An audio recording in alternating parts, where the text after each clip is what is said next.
This is an introduction to LibreOffice Impress. And you can see that LibreOffice can produce documents like Word and Writer document, spreadsheets, presentations with Impress, some drawing, math formulas, and a database. So as you can see, it allows you to produce all these following documents here. So I will be focusing on Impress for the purposes of this video. I will first of all show you the basics of using a template and then how to set up your own template. Here you've got the same choices as we showed you before. You choose Impress down here, and I'm going to choose this template here to show you what you get when you select it. Okay, this is the Impress template called Candy, and as you can see on the left pane here, that there is a whole lot of different layouts that have been created that you can use and modify for yourself. So if I click on this one, you see the next one in line, and you can alter the words or even add graphics and things like that, which is a quick way of starting up. But as I said, I prefer to make my own template, and I will show you that next.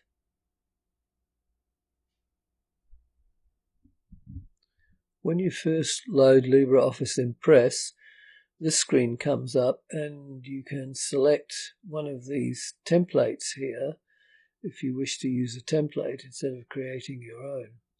I want to create my own, so I'm going to close that. On the main screen here, we can now set up our own template. In order to set up the template, we have to go over to the right menu here, and the option Master View is what we need. So we click on Master View. Now I need to move these things out the ways because they will interfere with the template I want to set up. So I have already created a graphic, and I'm going to paste it into here, and then I will move the graphic into position.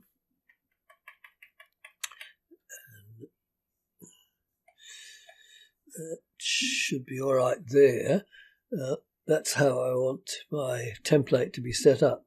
So now I need to click on a white space to deselect the graphic, and then I can go over and select Close Master View. Now once I've closed that, I can't affect the graphics that are in here now. I can't select them, I can't alter them. So I can now use this as my basic template, because whatever I do in here won't affect my basic template. Now I need to create quite a number more of these, so I'm going to go over to the left pane. This is called the left pane, and I'm going to right click and copy that small version of the template, and then I can paste them in. So I now have a whole set of these templates that I can use. Okay, that's good. So from now on, I can start setting up my slideshow. Okay. I'll demonstrate in this part of the video animations that you can do using this software. So I'm going to insert a graphic into this, and then we'll do some animating of that graphic. Okay, I'm going to paste this graphic in, and that's my logo. So what I'm going to do is to show you how to add some animations to it. I'm not going to get too complicated because you can explore them yourself later, but in order to add an animation, we need to go to this icon here, which says Animation, Control-Alt and 7 if you want to. Click on that, and here I can add an animation to it. I've got a choice of it being an entrance, emphasis, motion path, miscellaneous effects. So I'm going to use entrance initially, and the first thing is you can make it appear. Set the slideshow to appear in a window.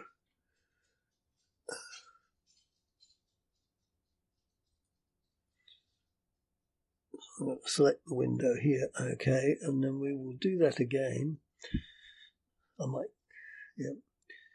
So start from the first slide, and then as soon as I click, it will appear. Now I will try another action we can try out. So we've got fly in, and it shows you there exactly what happens with fly in, and checkerboard. Okay, so there's a whole lot here. We'll do a wipe. Okay, now the next thing we can do is, if you have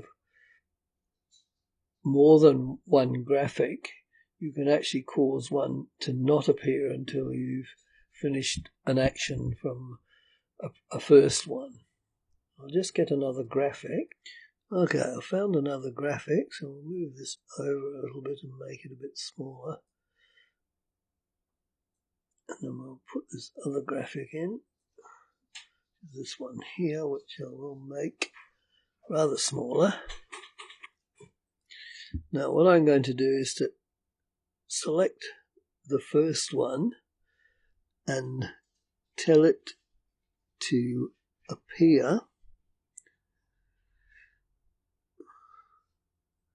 Scroll up to appear, click on appear, and then I'm going to tell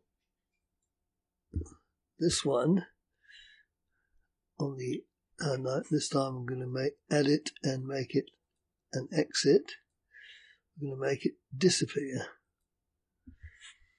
So now I'll show you what that actually does. So we'll do the slideshow again.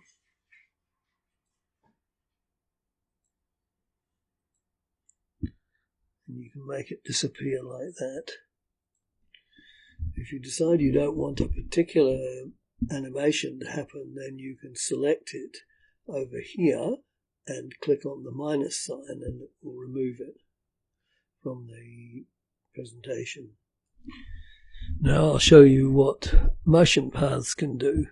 So if we select this one and go to add, and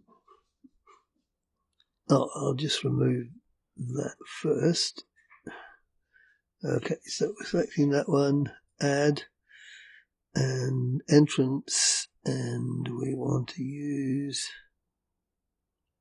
not entrance, we want to use motion paths, and then we'll select zigzag, and that shows you what zigzag does, and then we'll select this and add another thing, and we want it to be motion paths, and we will go for a figure of 8, I think. Okay, so that gives you some idea of what you can do with motion paths. You can get quite complicated, but you need to learn it in more detail. I added 2 more to it, which I will show you here. I've got emphasis full simulated and emphasis theta. So we'll see what they do. Okay, we'll do the slideshow. Tildes, and that simulates the fall. That gives you a good idea of some of the transitions you can make, and you can explore that in much greater detail, of course, on your own. There's also a number of different slide transitions here that you can choose to use by clicking on this icon here, which says slide transitions. There's a shortcut, Control-Alt and B and 6. And there's a whole lot of different transitions. I won't show you those. You can explore them yourself. And all of these are on mouse click. You can also make them happen after a certain length of time. And you can apply it to all slides or different ones. Okay, that will do for the moment, I think. There is a large community that supports LibreOffice, and most of the people working there are working voluntarily. So they're giving their time and effort to help you and other members of the internet community. So if it is possible, especially if you find you start making money with the work you do using LibreOffice, then it's a good idea to donate to the LibreOffice group if you can. The download link is there, and I will also put it in the information underneath this video. Okay, thank you for watching.